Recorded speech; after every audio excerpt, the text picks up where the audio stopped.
Il y a des moments où la réalité s'impose avec une clarté inconfortable, non pas parce que quelque chose d'extraordinaire s'est produit, mais parce que nous réalisons que nos explications ne fonctionnent plus. Les crises personnelles, les effondrements institutionnels ou les simples impasses quotidiennes révèlent un même schéma. Nous réfléchissons trop à ce qui devrait être et nous percevons peu ce qui se passe réellement. La pensée taoïste naît précisément à ce point de rupture entre le monde et nos récits à son sujet. Elle n'apparaît pas pour offrir une théorie de plus, mais pour exposer les limites de toutes les théories. La question centrale n'est pas « comment expliquer la réalité ?» mais « comment cesser de la déformer ?» Ce déplacement est radical, car il démantèle l'impulsion moderne de contrôle conceptuel. C'est là que le Tao commence à opérer, avant les mots. Dans la tradition taoïste, le Tao n'est pas un objet d'étude, ni un principe abstrait qui peut être décrit avec précision conceptuelle. Il désigne le processus réel en cours, antérieur au langage, antérieur aux catégories mentales et antérieur au jugement. Chaque fois que nous essayons de le saisir dans des définitions, il s'est déjà déplacé. C'est pourquoi le taoïsme ne s'organise pas comme un système explicatif, mais comme une méthode d'ajustement perceptif. Dans ce contexte, connaître ne signifie pas accumuler des idées correctes, mais réduire les interférences cognitives. La clarté ne vient pas de l'interprétation, mais de sa suspension lorsqu'elle devient excessive. Penser taoïstement, c'est accepter que la réalité dépasse toute formulation. C'est sur ce point que le canal Solstice se positionne comme un espace de recherche conceptuelle et pratique sur les modèles universels de perception, de langage et de conscience. L'objectif est d'offrir des outils de lecture plus précis de l'expérience humaine. Solstice existe pour ceux qui perçoivent que l'excès d'opinion obscurcit la compréhension et que la clarté exige une méthode, pas une croyance. Ici, la philosophie, la psychologie et la spiritualité orientale se rencontrent sans syncrétisme superficiel. La proposition est rigoureuse car la réalité ne répond pas aux simplifications. La chaîne est une invitation à l'observation lucide. Pour comprendre cette proposition, il suffit d'observer un événement quotidien récurrent. Lorsque nous forçons une décision avant d'en comprendre le contexte, le coût se manifeste presque toujours par la suite. Cela se produit dans les relations, le travail, les choix financiers et même la santé mentale. Le taoïsme identifie ce schéma comme le résultat de l'imposition de la volonté sur le processus. Ce qui est proposé ici, c'est d'apprendre à reconnaître le mouvement réel avant d'agir, réduisant ainsi les frictions et l'instabilité. Cet apprentissage ne promet pas le contrôle, mais la continuité. Il s'adresse à ceux qui ont le sentiment que des efforts excessifs ont produit des résultats de moins en moins satisfaisants. La pensée taoïste commence par suspendre le jugement afin de préserver la perception. Avant de décider si quelque chose est bon ou mauvais, efficace ou inefficace, on observe ce qui se transforme et comment. Les jugements sont dérivés, jamais le point de départ. Lorsque nous jugeons trop tôt, nous réagissons à nos interprétations et non aux faits. La méthode taoïste entraîne le regard à observer les relations, les rythmes et les tendances. Cette approche empêche l'esprit de devenir un obstacle à la compréhension du processus. Voir clairement est déjà une forme d'action. Dans le taoïsme, l'action ne naît pas d'idéaux rigides, mais de l'adaptation au contexte. Chaque situation comporte ses propres limites et son propre potentiel, qui peuvent être suivis ou contrariés. L'efficacité apparaît lorsque l'action s'aligne sur ses tendances internes. Forcer les résultats consomme de l'énergie et génère une résistance systémique. S'adapter demande moins d'efforts et produit de la stabilité. Ce principe est connu sous le nom d'économie d'action et non de passivité. La question directrice n'est plus « ce que je veux imposer », mais « ce qui demande déjà un ajustement ». Enfin, cette façon de penser exige la décentralisation de l'ego cognitif. Plus le « moi » domine l'analyse, plus la perception devient défensive et partiale. Le taoïsme n'élimine pas l'identité, mais l'empêche de fausser la lecture de la réalité. Des décisions plus solides émergent lorsqu'elles n'ont pas besoin d'affirmer ou de protéger une image personnelle. Le critère devient alors ce qui se maintient dans le temps, et non ce qui l'emporte sur le moment. Si cette approche vous semble logique, Suivre Solstice est une suite naturelle de cette étude. S'inscrire et soutenir le contenu n'est qu'un simple geste qui aide la chaîne à rester active. En 1976, lors d'une grande crue du fleuve Yangtze, des ingénieurs ont enregistré un phénomène récurrent. Les structures rigides récemment installées cédaient, tandis que les constructions anciennes, adaptées au cours du fleuve, restaient intactes. Ce fait a attiré l'attention non pas à cause de la catastrophe elle-même, mais à cause de la répétition du schéma. Là où la forme avait été imposée, il y avait eu rupture. Là où le flux avait été pris en compte, il y avait eu continuité. Ce type d'observation n'était pas nouveau dans la tradition chinoise. Il réapparaissait simplement dans un langage technique moderne. Le Tao avait toujours été là, opérant avant la théorie. L'histoire commence lorsque nous en prenons conscience. Des siècles auparavant, des rapports attribués à des administrateurs de la dynastie Han décrivent des échecs similaires dans des travaux publics planifiés à partir de modèles fixes. Les décisions étaient correctes sur le papier, mais inadaptées sur le terrain. Le problème ne résidait pas dans le manque de connaissances, mais dans l'excès d'abstraction. La pensée s'était éloignée du processus réel. Cette distance a entraîné des coûts matériels et humains. L'erreur a été interprétée comme technique, alors qu'elle était perceptuelle. Le taoïsme émerge précisément pour corriger ce type de déviation. Il enseigne à regarder avant de conclure. Dans les textes classiques, les maîtres taoïstes décrivent des souverains qui ont perdu leur royaume en s'obstinant à appliquer des principes inflexibles. Il n'y a pas eu d'effondrement immédiat, seulement une accumulation de désalignements. Les décisions semblaient rationnelles, mais ignoraient les signes subtils du contexte. Les petites résistances ont été négligées. Les changements de rythme sont passés inaperçus. Lorsque la rupture s'est produite, il était déjà trop tard pour procéder à des ajustements minimes. L'enseignement ne condamne pas l'action, mais l'action déconnectée de la lecture de la réalité. La clarté a fait défaut avant la stratégie. Ce qui rend ces récits pertinents aujourd'hui, c'est leur récurrence à différentes échelles. Les organisations, les relations et les individus répètent le même mouvement. L'esprit formule des réponses avant de comprendre la situation. Les concepts sont appliqués comme s'ils étaient universels. Le contexte spécifique est traité comme un détail. Ce décalage génère des efforts croissants et des résultats décroissants. Le taoïsme identifie ce point comme une perte d'alignement. Ce n'est pas un problème moral, mais structurel. La correction commence par la suspension de l'impulsion d'expliquer. Il y a un moment décisif dans ces histoires où il n'est plus clair si l'action conduit le processus ou est conduite par celui-ci. Ce point n'est pas dramatique, mais silencieux.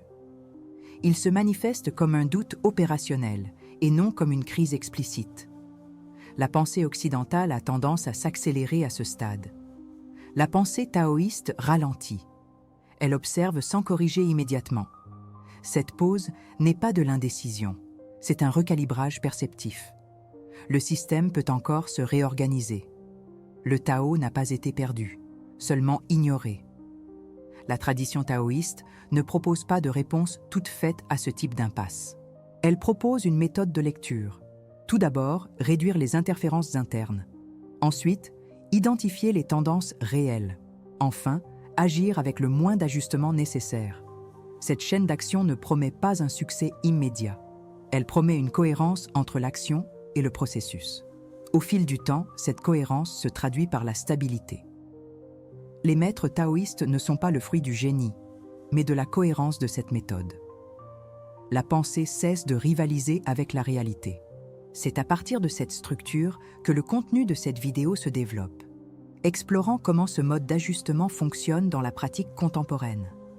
L'objectif est d'entraîner la perception, pas de remplacer les croyances.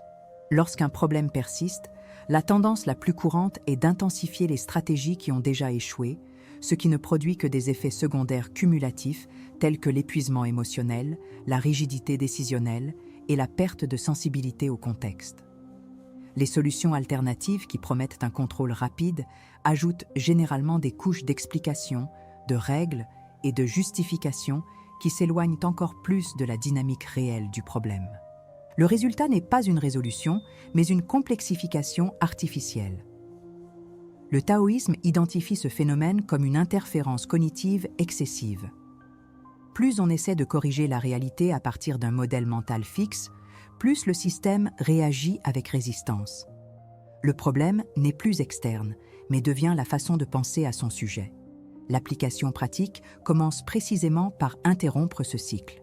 La première étape consiste à partir de la réalité telle qu'elle est, en suspendant l'évaluation immédiate qui classe les événements avant de les comprendre.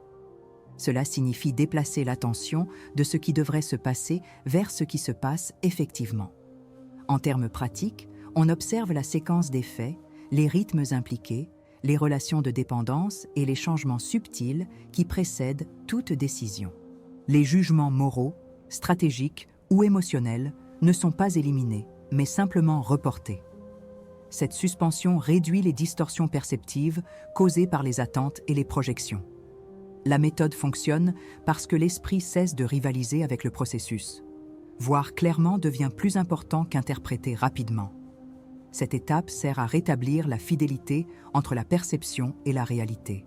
Elle ne vise pas la neutralité absolue, mais une précision suffisante pour éviter les réactions automatiques. En observant sans juger, la pensée devient moins réactive et plus informative. Cela permet d'identifier des schémas qui seraient invisibles sous une évaluation constante. La clarté qui en résulte ne dépend pas d'un effort intellectuel supplémentaire, mais d'une réduction du bruit mental. Le bénéfice direct est la diminution des erreurs dérivées d'hypothèses prématurées. Le problème commence à se réorganiser cognitivement avant toute action externe. Cet alignement initial est la base de tout le reste. La deuxième étape consiste à agir en fonction du contexte, en remplaçant la logique de l'imposition par la lecture des conditions réelles de la situation. Toute circonstance comporte des tendances internes, des limites opérationnelles et des résistances naturelles qui peuvent être suivies ou contrées. Une action efficace ne force pas un résultat idéalisé, mais s'adapte à ce qui est déjà en mouvement. Cela réduit les frictions, la consommation d'énergie et l'instabilité systémique. La méthode n'élimine pas la planification, mais empêche le plan de prendre le pas sur le contexte. Elle fonctionne parce qu'elle tire parti des forces existantes au lieu de créer une opposition inutile. La question directrice devient alors: quel ajustement minimal permet la continuité? Ce type d'action produit des résultats plus durables, car il respecte la dynamique du système concerné. Au lieu de corriger constamment les écarts créés par l'intervention elle-même, l'action devient autorégulatrice. Le coût cognitif diminue, tout comme le besoin de contrôle permanent. L'efficacité n'est pas mesurée par l'intensité de l'intervention, mais par la fluidité du processus après celle-ci. Cette approche est particulièrement utile dans des situations complexes, où de multiples variables interagissent. En s'alignant sur le contexte, la pensée cesse d'être un facteur d'instabilité. Le système avance avec moins de résistance. La troisième étape consiste à réduire l'ego cognitif en décentralisant le « moi » comme référence principale de l'analyse. Plus l'identité personnelle domine le raisonnement, plus les décisions deviennent défensives et partielles. Les préférences, les peurs et les désirs d'affirmation en viennent à fausser la lecture du contexte. La dépersonnalisation n'élimine pas la responsabilité, mais supprime le besoin de gagner, de prouver ou de contrôler. Cela élargit la capacité à prendre en compte des informations inconfortables sans les rejeter. La méthode fonctionne parce que la réalité ne réagit pas aux intentions, mais uniquement aux actions cohérentes. De meilleures décisions émergent lorsque l'identité n'a pas besoin d'être protégée. Ces trois étapes forment une méthode intégrée de résolution qui réduit les effets secondaires et augmente la stabilité des décisions. Elles servent à rétablir la cohérence entre la perception, l'action et le contexte. Ils n'exigent aucune croyance, seulement une pratique cohérente. En appliquant cette structure, le problème cesse d'être un obstacle et devient une source d'information. Pour consolider cet engagement, écrivez dans les commentaires la phrase « Je vois le processus avant de juger la situation ». Ce simple geste renforce la volonté d'appliquer la méthode de manière consciente. La pensée taoïste fonctionne comme un mode d'ajustement à la réalité, car elle part du principe que le réel précède toute tentative d'explication. Le Tao n'est pas un concept organisateur, mais le processus même en mouvement, antérieur au langage et aux catégories mentales. Lorsque l'on tente de l'expliquer, on opère déjà à un niveau dérivé. C'est pourquoi le taoïsme ne s'articule pas comme une doctrine interprétative, mais comme une discipline perceptive. Il enseigne à réduire les interférences internes pour permettre au flux réel de devenir évident. Cette approche déplace l'axe de la connaissance de l'accumulation d'idées vers la purification de l'attention. La spiritualité, dans ce contexte, n'est pas transcendance, mais précision. D'un point de vue psychologique, cette méthode correspond à la réduction des biais cognitifs générés par le jugement prématuré, la projection et l'identification excessive à des récits internes. L'esprit humain a tendance à interpréter rapidement pour restaurer un sentiment de contrôle, même lorsque l'interprétation est imprécise. Le taoïsme interrompt cet automatisme en suspendant l'évaluation initiale. Cela crée un espace d'observation où le phénomène peut être vu dans sa dynamique réelle. La perception cesse d'être défensive et devient informative. Ce mécanisme est analogue aux pratiques contemplatives également présentes dans le bouddhisme, en particulier dans la pleine conscience non réactive. La clarté apparaît lorsque l'esprit cesse d'interférer. Partir du réel tel qu'il est signifie donner la priorité au processus plutôt qu'aux étiquettes. Au lieu de classer une situation comme un problème ou un échec, on observe sa configuration actuelle, ses relations internes et sa tendance au changement. Psychologiquement, cela réduit la réactivité émotionnelle et élargit la capacité de lecture contextuelle. Spirituellement, cette posture reconnaît l'impermanence comme un élément structurel de la réalité. Rien n'est suffisamment fixe pour justifier des jugements définitifs. L'esprit qui accepte cela devient plus flexible. Cette flexibilité n'est pas du relativisme, mais une adaptation au mouvement réel. Le Tao se manifeste précisément dans cette lecture. Agir par adaptation, et non par imposition, découle directement de cette clarté perceptive. Lorsque le contexte est compris, l'action cesse d'être une tentative de correction externe et devient un ajustement interne au système. En psychologie systémique, cela correspond à des interventions minimales qui respectent l'organisation de l'ensemble. Forcer des changements génère de la résistance, car cela ignore les forces déjà en œuvre. Le taoïsme reconnaît que chaque situation contient ses propres potentiels et limites. Une action efficace suit ses tendances au lieu de les combattre. Spirituellement, cela consiste à agir sans entrer en conflit avec le flux. L'efficacité découle de la congruence. Ce principe apparaît également dans le bouddhisme lorsqu'il est question d'action correcte, détachée de l'attachement au résultat. L'action n'est pas évaluée par l'intensité de l'effort, mais par la réduction de la souffrance générée. Dans le taoïsme, le critère est la continuité du processus avec un minimum de friction. Psychologiquement, cela réduit l'épuisement décisionnel et le besoin de contrôle constant. L'esprit apprend à se fier davantage à la lecture du contexte qu'à des plans rigides. Cette confiance n'est pas passive, mais éclairée. Elle dépend d'une attention raffinée et d'une présence continue. La spiritualité devient une pratique quotidienne. La décentralisation de l'ego est l'élément qui sous-tend les deux étapes précédentes. Lorsque le moi occupe le centre de l'analyse, la perception se déforme pour protéger l'identité, le statut ou la cohérence narrative. Le taoïsme identifie cela comme une source récurrente d'erreurs. Psychologiquement, il s'agit de la réduction des défenses de l'ego qui limite l'assimilation d'informations dissonantes. Spirituellement, c'est la reconnaissance que l'individu fait partie d'un système plus vaste en constante transformation. En retirant le moi du centre, l'esprit devient plus objectif et moins réactif. Les décisions répondent désormais à ce qui se soutient et non à ce qui affirme l'identité. La clarté augmente proportionnellement. Percevoir sans juger, agir par adéquation et réduire l'ego cognitif forment une structure opérationnelle d'ajustement à la réalité. Cette méthode ne cherche pas à expliquer le monde, mais à fonctionner en harmonie avec lui. La spiritualité cesse d'être une croyance et devient une compétence perceptive. La psychologie cesse d'être uniquement interprétative et devient fonctionnelle. Le Tao, en ce sens, n'est pas quelque chose à comprendre, mais à accompagner. Penser en accord avec la réalité est au cœur de cette pratique. c'est la base d'une pensée véritablement alignée. Si tout ce qui a été dit jusqu'ici pointe dans une seule direction, la question la plus appropriée n'est peut-être pas de savoir quoi faire à partir de là, mais plutôt quoi ne pas faire pour mieux comprendre ce qui est déjà en train de se passer. La pensée taoïste se termine sans se terminer, car elle comprend que toute conclusion fixe interrompt un processus vivant. Lorsque l'esprit accepte de ne pas conclure immédiatement, quelque chose de plus précis commence à se révéler. La réalité n'exige pas de réponse rapide, elle exige une présence ajustée. Ce qui semblait confus a tendance à se réorganiser lorsqu'on ne le presse pas de s'expliquer.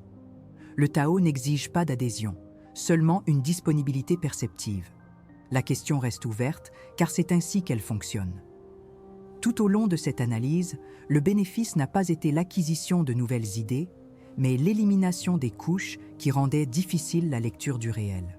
Voir avant de juger, s'adapter avant d'imposer, observer avant d'affirmer, ne sont pas des techniques isolées, mais une attitude continue face à l'expérience.